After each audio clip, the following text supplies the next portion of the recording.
Project create करण्यासाठी आपण कुठे जाणार की आपला जो काही रिॲक्ट जेएस नावाचा फोल्डर बनवला होता त्या फोल्डरला मी इथे करतो ओपन.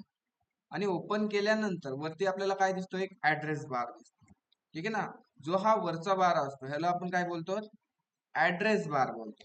मग त्या ऍड्रेस बार वर मी काय करतो, क्लिक करतो. क्लिक केल्यानंतर इथे सीएमडी राईट करतो आणि एंटर बटनावर क्लिक करतो. जसं मी इथे एंटर बटनावर क्लिक केलं माझ्या पुढे काय झाली, माझ्यासाठी एक सीएमडी ओपन झाली किंवा आपण त्याला बोलतो कमांड प्रॉम्प्ट किंवा आपण त्याला बोलू शकतो की ब्लॅक स्क्रीन. आणि ह्या ब्लॅक स्क्रीन मध्ये आपण काय करणार, रिॲक्टचं ऍप्लिकेशन क्रिएट करण्यासाठी कमांड टाकणार. मग जसे की कमांड काय आहे रिॲक्टचं ऍप्लिकेशन क्रिएट करण्यासाठी, की जसं की आपण गुगलला जातो आणि सर्च करतो white.dew आणि तिथून आपल्याला एक कमांड भेटते npm create white@latest. मग मी ही कमांड काय करतो की आज मी गुगलला जात नाही, मी डायरेक्टली मी काय करतो इथे ती कमांड मी इथे टाईप करणार आहे. ठीक आहे ना. 2-3 दिवस आपण गुगलला जाऊन जाऊन ती कमांड काय झाली आपली पाठ झाली. जशी की ती कमांड काय आहे, क्रिएट क्रिएट नाही npm क्रिएट white@latest. आणि लास्ट मध्ये काय असतं, आपल्या ऍपचं नाव असतं. जसं की आपल्या ऍपचं नाव आज असेल फोर्थ ऍप. ठीक आहे, आज चौथा ऍप असेल आपलं, त्यासाठी मी इथे काय केलं, फोर्थ ऍप केलं. आणि जसं मी इथे एंटर करतोय, जसं मी इथे एंटर करणार काय होणार, आपल्यासाठी जी काही रिॲक्ट जेएसचं इन्व्हायरमेंट आहे, जी काय आपला सेटअप आहे, तो सेटअप काय होतो इथे क्रिएट होतोय. मग मला इथे ऑप्शन आले सिलेक्ट फ्रेमवर्क, मी इथे सिलेक्ट करणार रिॲक्ट. त्यानंतर इथे मला विचारतात की तुम्हाला लँग्वेज कोणती, मग इथे जावास्क्रिप्ट सिलेक्ट करायची आणि एंटर बटनावर क्लिक करायचं. आता इथे बघा इथे काय होतंय की आपल्यासाठी रिॲक्ट जेएस जी आपण कमांड राईट केली, कोणती कमांड राईट केली आपण, ही कमांड जी राईट केली, ह्या कमांड काय करतोय माहितीये की ही कमांड आपल्यासाठी सी ड्राईव्ह मध्ये युजर दत्ता ऑन ड्राईव्ह डेस्कटॉपवर जो काही रिॲक्ट जेएस नावाचा फोल्डर आहे त्या फोल्डरच्या आतमध्ये आपल्यासाठी फोर्थ ऍप काय करतोय, तो क्रिएट करतोय. मग आपल्या इथे ऍप क्रिएट झाल्यानंतर आपल्या पुढे काय होईल, ह्या प्रकारे काहीतरी टेक्स्ट शो होतो. ठीक आहे ना. आणि असा टेक्स्ट शो झाला की काय करायचं, कंट्रोल सी दाबायची, वाय करायची आणि एंटर करायची. बस मी स्क्रीन काय करतो, एकदा क्लिअर करतो. क्लिअर करण्यासाठी सीएलएस करा किंवा तुम्ही क्लिअर पण ही कमांड काय करू शकतात, राईट करू शकता. ठीक आहे. त्यानंतर नेक्स्ट कमांड आपली काय असते, सीडी. सीडी आणि आपल्या ऍपचं नाव. सीडी म्हणजे काय, चेंज डायरेक्टरी. काय आपली चेंज डायरेक्टरी. आणि डायरेक्टरी म्हणजेच काय, आपण त्याला फोल्डर म्हणतो. मग मी इथे काय करतो, सीडी आणि माझ्या ऍपचं नाव.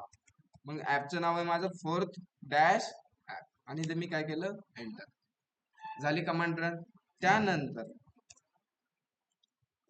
त्यानंतर आपली सेकंड कमांड काय, कोड पेज डॉट. आता ही कोड पेज डॉट कशासाठी, व्हीएस कोड ओपन करण्यासाठी. मी व्हीएस कोड ओपन करून घेतो एकदा.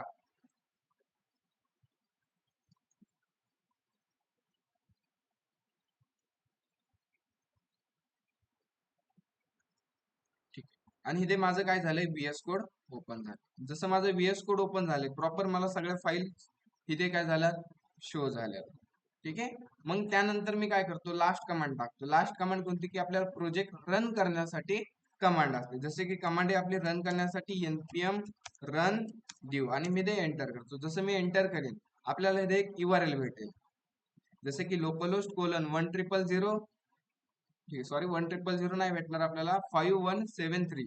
ह्या प्रकारे आपल्याला काय भेटली, URL भेटली. ही URL मी काय करतो, गुगलला जाऊन सर्च करतो. जसं मी गुगलला सर्च केलं, बाय डिफॉल्ट आपल्यासाठी काहीतरी एक स्ट्रक्चर भेटतं. ठीक आहे. मग आता मी जातो कुठे, व्हीएस कोड. व्हीएस कोड मध्ये आल्यानंतर एसआरसी मध्ये आलो आणि इथे मी जो काही app.jss फाईल आहे त्या फाईल मधला सगळा कोड मी काय केला, रिमूव्ह केला. आणि इथे मी राईट करणार एक कोणतं फंक्शन, कोणतं मॉड्यूल, क्लास बेस्ड मॉड्यूल एक मी काय करतो इथे राईट करतो. जसं की फंक्शन, त्या फंक्शनला नाव देतो मी हे ते app, round bracket curly bracket open केला क्लोज केला. आणि हा जो काही मॉड्यूल आहे हा मॉड्यूल रिटर्न करणार एक H1. जसं की मी ते H1 राईट करतो आणि इथे राईट करू आपण आज वेलकम टू वाइंड सीएसएस. ठीक आहे. जसं मी राईट केल्यानंतर आपल्याला जो हा फंक्शन आहे हा आपला शो झाला पाहिजे. त्यासाठी आपल्याला काय करायला लागेल, तिथून पाठवून द्यायला लागेल. मग मी ते राईट करतो एक्सपोर्ट डिफॉल्ट आणि आपल्या त्या मॉड्यूलचं.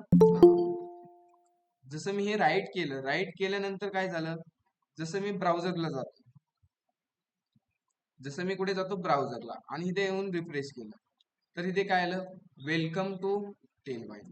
ठीक आहे. त्यानंतर सेकंड मी काम काय करतो, जी app.css मध्ये सीएसएस राईट केली आहे ती सगळी रिमूव्ह करतो आणि index.css मधली पण मी सगळी सीएसएस काय केली, रिमूव्ह केली. आणि आउटपुट पेजला येऊन मी इथे रिफ्रेश केलं, आला आपलं नॉर्मल टेक्स्ट दिसतंय, वेलकम टू टेलवाईन सीएसएस. ओके. आता इथं नॉर्मल सगळ्यांना समजलं असेल, ज्याला नाही समजलं त्याला प्रॅक्टिसची गरज आहे आता. ठीक आहे. मग ह्यानंतर आपल्याला आज काय करायचे आता, की टेलवाईन सीएसएस कनेक्ट करायची. मग टेलवाईन सीएसएस कनेक्ट करण्यासाठी आपल्याला काय करायला लागेल, की first step, go to Google and search tailwindcss.com. बरे, गुगलला आलो मी आणि इथे सर्च करतो. आता सर्च केलं tailwind.com. जसं मी tailwind.com सर्च केलं, माझ्या पुढे ह्या प्रकारे काय झाली, एक वेबसाईट ओपन झाली. कोणती, टेलवाईन सीएसएस ची. आणि इथे मला लेफ्ट साईडला एक गेट स्टार्टेड नावाचं काय दिसतंय, मला बटन दिसतंय. ह्या बटनवर सिंपल काय करायचे, क्लिक करायचे. जसं तुम्ही क्लिक करता ह्या बटनावर तुम्हाला इथे दिसेल, फर्स्ट H1 मध्येच राईट केलेलं आहे, गेट स्टार्टेड विथ टेलवाईन सीएसएस. आणि इथे दिसेल इनिशियलायझेशन. ठीक आहे. मग जसं तुम्ही इथे स्क्रोल करता तुम्हाला इथे 4 5 6 काय असतात, तुम्हाला स्टेप असतात. त्या स्टेप नॉर्मली काय करायच्या, फॉलो करायच्या. आता आपण स्टेप पाहू एकदा. जसं की काय, npm क्रिएट वाईट @लेटर्स ही कमांड आपण काय केली, रन केली. मग परत परत करायची गरज नाही. त्यानंतर cd प्रोजेक्ट ही पण कमांड आपण रन केली. मग आता सेकंड मध्ये जाऊ आणि सेकंड मध्ये काय सांगितले, की आपल्याला हे इन्स्टॉलेशन करायला लागेल. आणि ही कमांड आपण रन नव्हती केली, त्यामुळे मी इथून कॉपी करतो आणि आपल्या ब्लॅक स्क्रीन मध्ये येतो. इथे मी जो काय प्रोजेक्ट होता चालू आपला, त्या प्रोजेक्टला स्टॉप करण्यासाठी मी कंट्रोल-C आणि Y बटनावर क्लिक केलं. झाला प्रोजेक्ट माझा स्टॉप. एकदा स्क्रीन मी क्लिअर केली आणि जी कमांड कॉपी केली ती मी कमांड इथे पेस्ट केली आणि एंटर बटनावर मी नॉर्मल काय केलं, क्लिक केलं. जसं तुमचं नेटवर्क असेल, नेटवर्कची स्पीड असेल, त्या प्रकारे तुमचे जे काही पॅकेज आहे, जे काही मॉड्यूल्स आहे, ते मॉड्यूल काय होतील, इथे डाउनलोड होतील. आणि डाउनलोड झाल्यानंतर मी एकदा स्क्रीन क्लिअर करून घेतो आणि आपल्या tailwindcss.com ला मी आलो. आणि इथे बघा आपली सेकंड स्टेप काय झाली, आता इथे कम्प्लीट झाली. आता थर्ड स्टेप कडे जाऊ आणि थर्ड स्टेप मध्ये आपल्याला बघा काय सांगितलं इथे, की ऍड करा. काय ऍड करा, की जी काही तुमची white.config नावाची फाईल आहे, त्या फाईल मध्ये ह्या 2 लाईनी काय करा, तुम्ही ऍड. मग फर्स्ट काय करतो, जे हे लाईन आहे, जी काही white.config नावाची फाईल आहे, ते माझ्याकडे आहे की नाही, मी हे फर्स्ट काय करतो, चेक करतो. जसं की मी VS कोड मध्ये आलो आणि VS कोड मध्ये आल्यानंतर कुठे white.config नावाची, की लास्ट मध्ये इथे आहे white.config नावाची इथे फाईल काय झाली, आपल्याला फाईल शो झाली. मग ह्या फाईल मध्ये काय करायचे, आपल्याला चेंजेस करायचे. मग मी काय करतो, काय काय चेंजेस करायचे, इकडे आहे हे त्यांनी सांगितले. जी ही लाईन दिली, ही लाईन कॉपी करा आणि तुमच्या CSS कॉन्फिग फाईल मध्ये काय करा, पेस्ट करा. कॉपी केली मी ही फाईल लाईन आणि इथे थर्ड नंबरला मी काय केली, इथे पेस्ट केली. त्यानंतर जी काही टेलवाइंड आहे त्याला पण मी इथे कॉपी करतो आणि प्लगिन्सच्या आतमध्ये काय करायची, ऍड करायची. इथे आहे प्लगिन्स आणि रिॲक्ट आहे त्यामध्ये. मग रिॲक्टच्या पुढे मी काय देतो, एक कोमा देतो आणि इथे मी काय केलं, पेस्ट. झालं. जी आपली स्टेप थर्ड होते, ती थर्ड स्टेप पण काय झाली, ती आता कम्प्लीट झाली. त्यानंतर फोर्थ स्टेप कडे जाऊ. फोर्थ स्टेप मध्ये काय सांगितलंय, की तुम्ही ऍड करा. काय ऍड करा, की तुमच्या CSS फाईल मध्ये काय करा, तुम्ही हा जो काही कॉन्टेंट आहे, हा कॉन्टेंट तुम्ही काय करा, ऍड करा. मग तो ऍड करण्यासाठी मी सिंपल कॉपी केला आणि माझ्या VS कोड मध्ये येतो आणि VS कोड मध्ये बघतो तर माझ्याकडे 2 फाईल्स आहेत. एक app.css नावाची फाईल आहे आणि सेकंड माझ्याकडे index.css नावाची फाईल आहे. तर मग तो कोड केलेला कॉपी कुठे पेस्ट करायचा, की तो केलेला कोड कॉपी index.css मध्ये काय करायचा, पेस्ट करायचं. ठीक आहे, नॉर्मली तुम्ही असं केलं.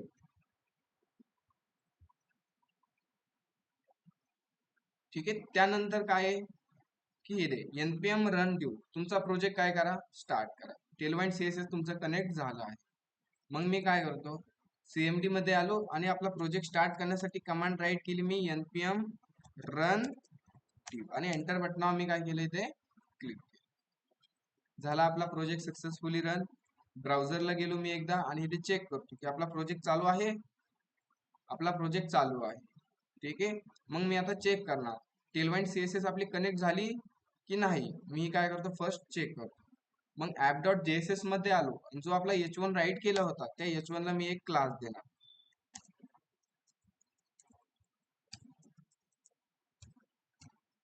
जसं की त्याला क्लास दिला मी टेक्स्ट डॅश ब्ल्यू दिला आणि त्याची पर्सेंटेज देतो मी इथे 300. जसं मी आउटपुट पेजला गेलो आणि इथे मी रिफ्रेश केलं तर बघू शकतात की जो आपला टेलवाइंड सीएसएस वेलकम टू टेलवाइंड सीएसएस होता त्याचा कलर काय झालाय, थोडासा ब्ल्यू झालाय. म्हणजे सक्सेसफुली माझी टेलवाइंड सीएसएस काय झाली, कनेक्ट झाली. ऑनलाईन मेंबर इतर सर्वांना पॉइंट क्लिअर आहे. लास्ट लेक्चर मध्ये 5 टॅग दिले होते. ठीक आहे ना, जसं की लास्ट लेक्चर मध्ये तुम्हाला किती टॅग दिले होते मी, 5 टॅग. जसं की जो काय कलर प्रॉपर्टी होती, ठीक आहे, कलर प्रॉपर्टी साठी मी तुम्हाला एक टॅग सांगितला होता. टॅग नाही, सॉरी, क्लास सांगितला होता. जसं की तुम्हाला कलर द्यायचा असेल एखाद्या कंपोनंटला तर तुम्ही काय कोणता क्लास देणार, टेक्स्ट आणि इथे तुमच्या कलरचं नाव. जसं की मला रेड कलर द्यायचा आणि त्याची ऑपॅसिटी. जसं की मला ऑपॅसिटी द्यायची इथे 300. ठीक आहे, हा काय झाला तुमचा कलर देण्यासाठी क्लास झाला. त्यानंतर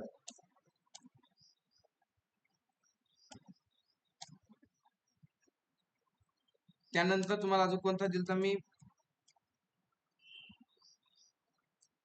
बॅकग्राऊंड कलर देण्यासाठी तुम्हाला एक क्लास सांगितलं होतं. जसं की तो क्लास काय होता, बीजी आणि तुमच्या इथे कलरचं नाव. जसं की कलर मला द्यायचा आहे रेड आणि त्याची ऑपेसिटी द्यायची मला 500. ह्या प्रकारे आपण त्या कंपोनंटला किंवा त्या कॉन्टेंटला आपण काय करत होतो, बॅकग्राऊंड कलर देतो.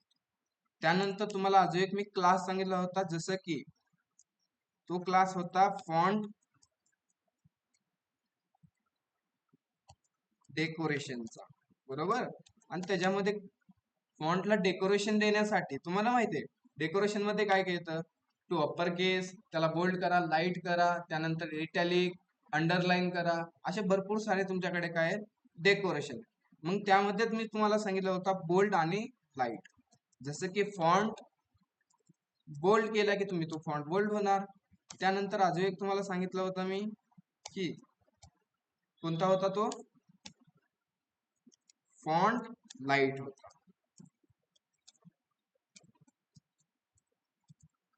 त्यानंतर तुम्हाला मी एक फॉन्ट साईज देण्यासाठी पण तो एक क्लास सांगितला होता. जसं की इथे मी राईट करतो फॉन्ट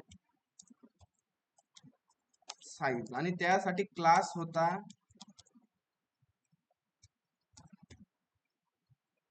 ठीक आहे, मी सगळे सेकंड लाईनला राईट करतो. अजून आपण भरपूर सारे ऍड करणार आहोत यामध्ये.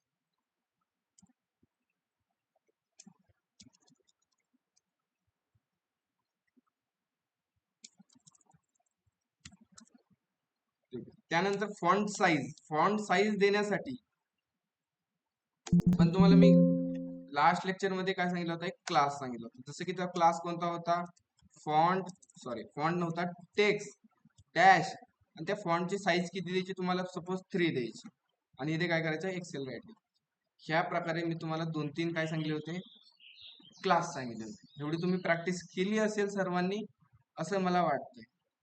ठीक आहे, आज आपण काय करणार आहे, नवीन क्लास शिकणार आहे आणि जे काही क्लास आपण शिकणार नाही ते क्लास तुम्ही काय करायचे, सेल्फ स्टडी करायचा. ठीक आहे, मग जसं की मी काय करतो, जो आपला H1 आहे,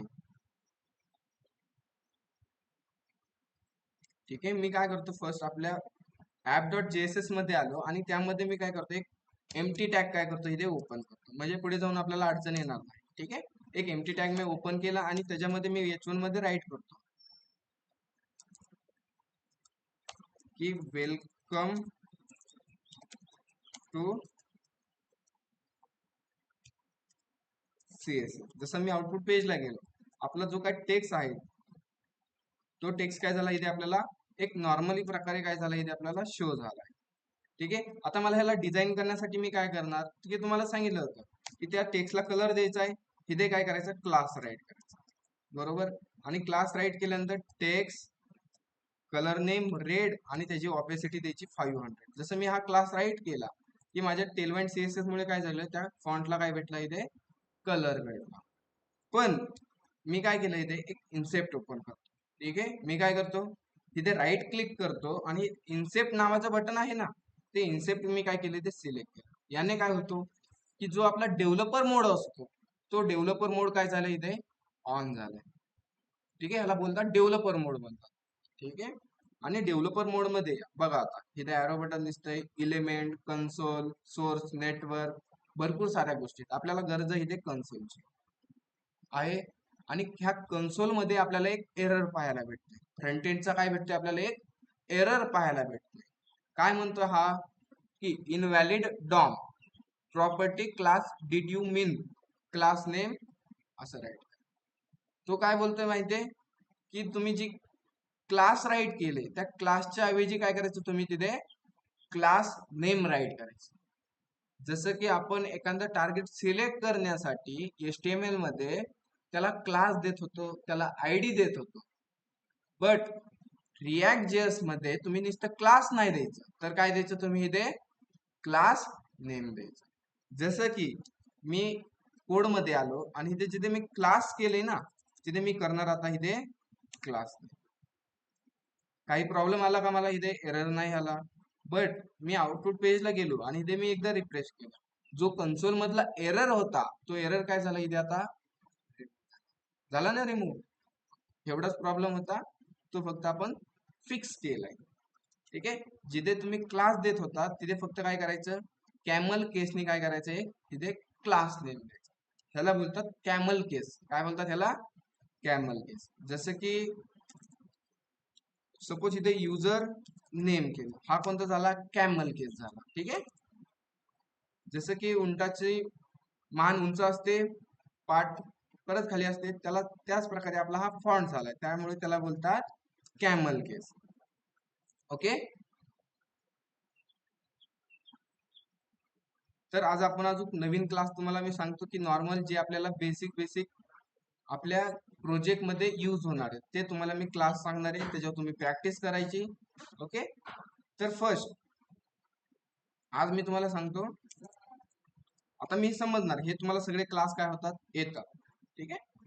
त्यानंतर तुम्हाला मी आज सांगणार आहे इथे हाईट आणि विड्थ,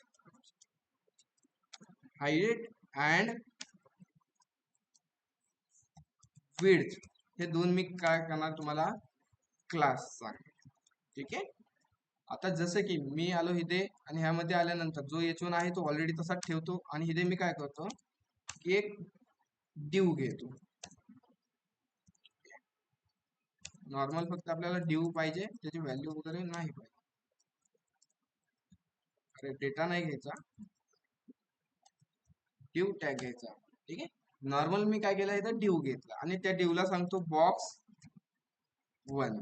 जसं मी आउटपुट पेजला गेलो किंवा मी काय करतो इथे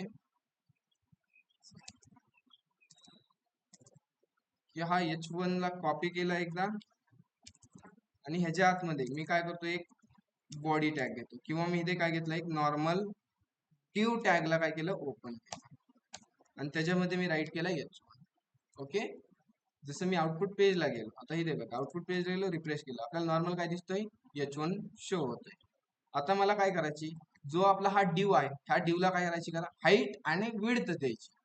मग मी त्यासाठी काय करणार, टेलमेंट CSS च्या वेबसाईटला आलो आणि इथे बघा लेफ्ट साईडला मला इथे ऑप्शन दिसतात आहे तिथे